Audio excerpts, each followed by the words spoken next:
Assalamualaikum warahmatullahi wabarakatuh. Selamat sore millennials, kita ketemu lagi dalam program Sore-Sore Berkah, berkah terus, Masya Allah. Hari ini saya dapat pertanyaan nih dari teman-teman di sosial media. Ustadz, apa hukumnya berdebat dengan orang tua? Maksudnya misalnya kita kayak ngerasa beda era ya dengan orang tua kita, beda zaman, dimana ada hal yang buat orang tua kita tuh kayak saklek banget, tapi buat kita tuh enjoy, nggak masalah.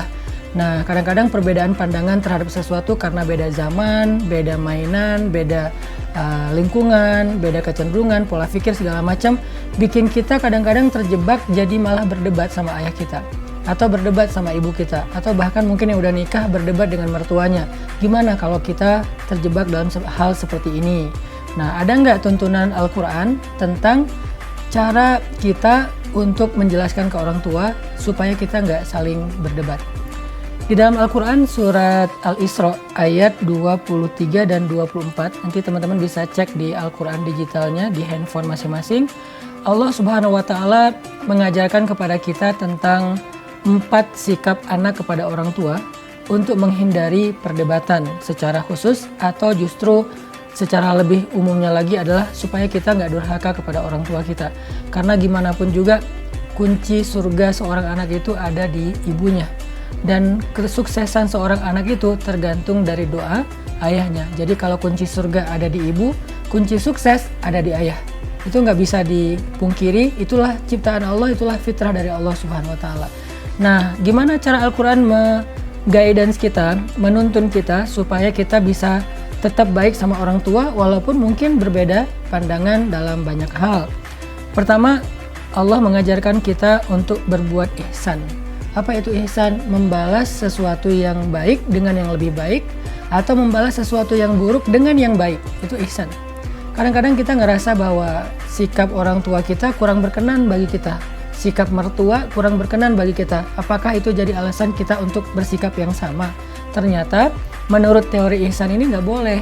Jadi gimana pun kita ngerasa nggak nyaman dengan cara ngomong orang tua kita atau cara sikap orang tua kita, kita justru harus membalas idfa billati hiya ahsan. Balaslah dengan yang lebih baik. Mudah-mudahan dengan kita berbuat ihsan kepada orang tua, berbuat ihsan, Allah yang akan berbuat ihsan kepada kita. Siapa yang ihsan kepada manusia, apalagi orang tua, maka Allah akan ihsan kepada dia. Arti Allah akan ihsan kepada kita. Kadang-kadang kita nggak sengaja bikin dosa, tapi Allah ihsan. Dosa kita diganti dengan kebaikan. Dosa kita diganti dengan maaf dan ampunan. Kenapa? Karena ternyata kita orang yang selalu ihsan kepada orang tua. Itu satu. Kedua, adzul atau berlaku dzalilan. Apa itu? Merendahkan diri di hadapan kedua orang tua. Artinya kita nggak boleh merasa sok tahu, merasa lebih banyak wawasannya, lebih luas main dan pergaulannya, lebih educated daripada orang tua kita, sehingga kita jadi ngedikti orang tua, jadi menceramahi orang tua. Apalagi ada anak yang baru sekali 2 kali masuk ke masjid, ikut talim, tiba-tiba pulang ke rumah dia jadi ulama, nyeramahin semua orang di rumahnya termasuk orang tua. Ini nggak ada birrul walidain, berbakti kepada orang tua. Harusnya gimana pun kita merasa punya ilmu, wawasan, kita tetap berusaha untuk rendah diri, bukan hanya rendah hati, rendah diri kalau di depan orang tua. Rendah hati mungkin dengan sesama manusia yang lain ya, tapi orang tua zalilan. Zalilan dalam bahasa Arab artinya bersifat rendah diri. Artinya siapa saya? Saya kan dulu nggak punya apa-apa, nggak bisa apa-apa, lemah, nggak berdaya, tapi orang tua saya yang telah membesarkan saya dengan perjuangan yang luar biasa. Jadi kerendahan diri kita di hadapan orang tua itu adalah ihsan. Kerendahan diri kita di hadapan orang tua itu adalah ibadah. Sehingga kita nggak boleh merasa lebih tahu atau lebih hebat daripada orang tua kita. Yang ketiga, rahmah, mencintai mereka. Mencintai mereka dengan dalam, karena kalau udah dasarnya cinta biasanya pasti akan baik.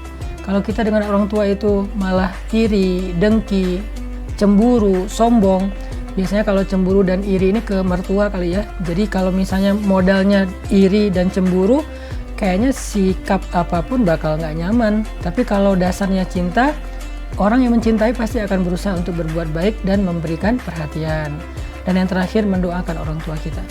Kalau kita ngerasa kayak nggak cocok dengan orang tua, kita boleh menjelaskan, tapi nggak berdebat. Kita boleh bilang, Pak, Mah, kayaknya menurut aku gini deh. Kalau mereka nggak bisa terima, kadang untuk memahamkan seseorang itu nggak harus argumentatif. Kadang untuk memahamkan seseorang itu cukup dengan menunjukkan sebuah akhlak yang baik, pasti dia akan berkenan. Makanya kadang kala kita nggak perlu berdebat dengan orang tua, tapi kita ngalah, itu cara kita menjelaskan siapa yang benar, siapa yang salah. Jadi doain aja di atas sajadah, ya Allah, orang tua saya salah, orang tua saya keliru, tolong beri mereka pemahaman, berikan saya kesabaran, minta sama Allah, Rabbighfirli wali walidayya warhamhuma kama rabbayani shaghira. Yang jelas secara umum kita nggak boleh berdebat dengan orang tua kita, apapun alasannya. Kalau mau menjelaskan silahkan, tapi no untuk berdebat nggak. Kenapa? Karena mereka adalah pintu surga kita dan kunci kesuksesan kita. Itu ajaran Islam tentang birrul walidain, berbakti pada orang tua, menghindari perdebatan dengan orang tua. Semoga kita menjadi anak yang bukan hanya gaul, bukan hanya luas wawasannya, bukan hanya sukses karirnya, tapi menjadi anak yang berbakti kepada kedua orang tua kita. Barakallahu fikum. Kita ketemu lagi di episode berikutnya.